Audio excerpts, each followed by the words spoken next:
US President Donald Trump not wasting any time responding to what was the big show in Beijing and the Truth Social post. He wrote, "May President Roman XI and the wonderful people of China have a great and lasting day of celebration. Please give my warmest regards to Vladimir Putin and King Jong as you conspire against the United States of America. For more on this, let's bring in Dave Rank. He's a former career diplomat with the US Foreign Service and was Deputy Chief of Mission in Beijing. I mean, to get your perspective on all of this, but first, picking up on Donald Trump's, calling this a sort of conspiracy against the US. This is clearly a show of force to an audience of one, the US President. Was this a product of Trump's own doing to your mind? I think to some degree, I'm not sure, though Roman XI Jinping or the Chinese would see this as directed just at Donald Trump. I mean, it was, they were looking at a Chinese audience.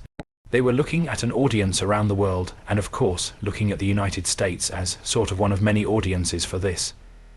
But your colleague talking about Kim Jong-un and the importance of that meeting, I think it really is significant. You look at 8 years ago when Donald Trump came in his first term in office, there was kind of a truce between the US and China on trade issues. So that as Washington put pressure on Beijing to squeeze Pyongyang to come to the table. And that's completely changed now. Now it's very clear that, there's not only sort of trade conflict, but also Beijing is making clear that North Korea is as close or closer than ever. So this visual of Xi flanked by Putin and Kim is just remarkable. And I guess we should ask just how concerned the US in principle should be about this, beyond the show of unity against the West. And are there any tangible outcomes from this summit, this parade, that we've seen today that worry you?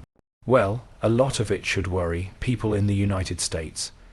I was less struck by Roman XI Jinping standing next to Kim Jong-un and Vladimir Putin. Although that's significant, other than the fact that you had the leader of India there.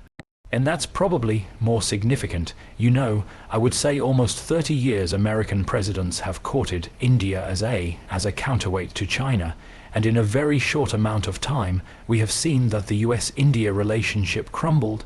I think it's important to point out that while this was a huge show of sort of military and diplomatic force, to a degree, certainly, with no involvement of the US or indeed the West. And for some time we've heard from that part of the world, from these leaders very specifically, that there is a new world order sort of burgeoning. I just wonder, when you go beyond the kind of optics of this, how much sort of, real sort of substance that is to this sort of tectonic changing of plates, as it were, when it comes to sort of geopolitics. Sure, and I think that's exactly the right question, because parades are symbolism. They're about seeing who shows up and what shows up, the kinds of equipment. But does China have the ability to step in and play the role or the interest in playing the role that the United States has played for the last decades, I think, of commercially?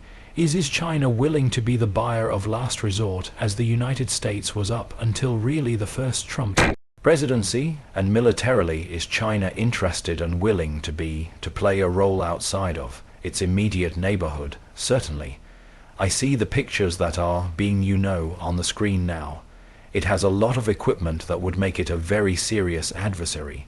If it were to play an outsized role, and I've got a guest to speak, sort of, military assets, military investment tactics going forward.